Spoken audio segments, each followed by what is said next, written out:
Hi friends, welcome back to Live Before You Die channel. My name is Vipul and today we'll be talking about Karma Yoga chapter 3, which is the secret of work from the complete works of Swami Vivekananda.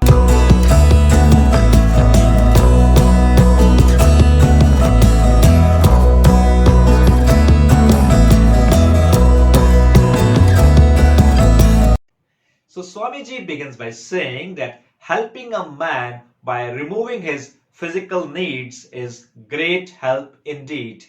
If a man's want can be removed for 1 hour, it's definitely going to help him. If its wants can be removed for 1 year, that's going to help him more. But if his wants can be removed forever, then that's the greatest help that can be given to mankind. So next Swamiji says that spiritual knowledge is the only thing that can destroy the misery forever. Any other knowledge can satisfy the wants only for one time. So helping a man spiritually is the greatest help that can be given to man. He who gives the spiritual knowledge is the greatest benefactor of mankind. So next to spiritual help comes the intellectual help. The gift of knowledge is the greatest gift that can be given to mankind. It's far, far greater than any other materialistic gift that can be given to him. This is very similar to the English proverb which says, "Give a fish to man and feed him for a day, and teach a man how to fish and feed him for a lifetime." We may convert every house in the city to charity asylum. We may fill all the land with hospitals, but still the misery of man will continue to exist until a man's character changes.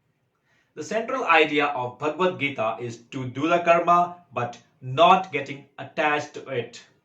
Sanskara can be translated into inherent tendency. Whatever we think, whatever we do, creates an impression in our mind. Whatever we are at present moment is a sum total of those impressions. And if those impressions are good, then character is good. And if those impressions are bad, then the character is bad. So one way of getting unattached to the results of work is to do the work as if we are raising the children. Like when we are raising the children, we are not expecting anything out of them. So similarly, when we are doing the work, we should not expect anything in return. The other way of doing this is by treating work as worship. The idea of complete self-sacrifice is depicted in Mahabharata. This happened after the Kurukshetra war. The Pandavas did a great sacrifice and they were distributing their wealth, the jewels, the gold to the poor people. The poor people were very happy about it and the Pandavas were very prudish.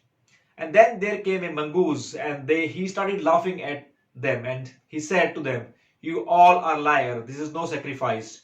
To which Pandavas respond, "Why this is not the greatest sacrifice? This has been the greatest sacrifice on the earth and this has been the greatest sacrifice for the mankind. Look, we have distributed all the gold, all the jewels, all the money to the poor people so that they can become rich."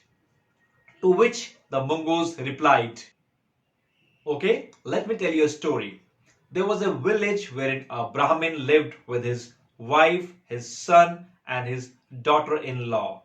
They were very, very poor, and that village had suffered a famine for 3 continuous years. And this family was now starving, and they were not able to find any food. Somehow, this Brahmin got some food luckily, and he brought home the food and he divided that food into 4 portions, which was bare enough for each one. And when they were ready to eat, there was a knock at the door. The Brahmin went to the door and saw that there is a guest standing out.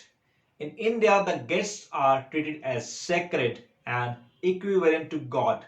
So the Brahmin welcomed that guest and gave him his food to eat. The guest, after eating Brahman's food, said that this little portion of food has actually increased my hunger. I need some more food. So the wife also gave him the food. He ate that food, but he was still not satisfied. So the son also gave him his food, and thereafter the son's wife also gave him the food. Now this guest was satisfied and he departed away by giving them blessings. And that night, 4 members of the Brahmin family unfortunately died of starvation. Then Mongoose said that there were some grains that had fallen on the ground, and when I rolled my back on those grains, my back became golden. And since then, I have been traveling the world to find another sacrifice like that. So Karma Yoga means even at the point of death, help anyone without asking any questions. Get cheated a million times and never ask any questions and never think that what you are doing. So whenever you are helping someone, never ever expect anything in return, but instead you should be grateful to them that because of them you are able to practice charity. So with this we are coming to the end of this video. I hope you like this video. Thank you for watching. Goodbye.